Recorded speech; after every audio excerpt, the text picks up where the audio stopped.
Bismillahirrahmanirrahim. Salom qadrdonlar. Mana silyos bo'lyapmiz. Silyosimiz suvini bayladik.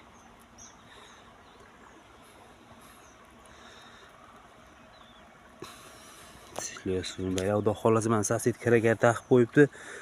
O'rdiraman deyapti. Men sizlarga bir narsa ko'rsatmoqchiman.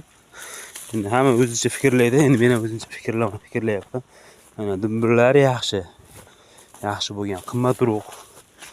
Chiroyli bo'lgan mana. Shunisi ro'parada bittani ochsak mana. Qarang.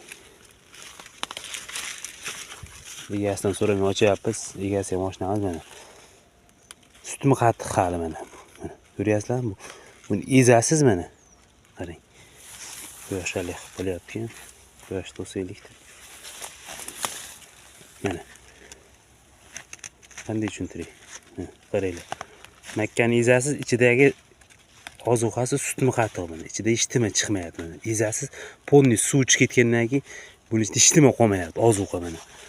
Men shuni deyman, o'zimcha endi bu yanacha turish kerak. Yana bir haftalarda tursa, bundaqa suv chiqmay qoladi. Va sotaning ichidagi yem bo'ladi o'shanda. Mana qarang. Mana shu narsa mana endi mana sutim qatiqdan o'tib mana qo'limdagi mana. Ozuqa holatiga kelyapti. Bu yana bir haftalarda bu manaqa suv chiqmay qoladi. O'shanda urish kerakmi deyman, misol.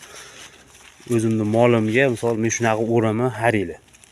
Shoshib mana qilmayman, oktyabr 15lariga, uzoq 15lariga o'raman. Hozir hali oktyabrning boshidamiz.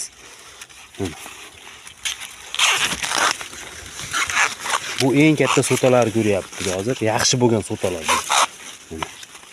Egasiga bir og'iz aytib beramiz, xudo xolasa.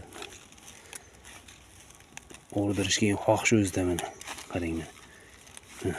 Sut chiqyapti-da hali bu, hali qatiq holatiga o'tmadi. Qarang mana. Endi mana hali anaqa silyos mana nima deydi? Dumbuli hali tayyor bo'lmagan holatdagisini ko'raylik mana. Misol silyos bizga kirib kelganiga ancha bo'ldi. Biz 10-15 yildan beri ekanmiz mana. Mana ko'ryapsizmi, bu hali tayyor emas bu. Mana. Shunaqa.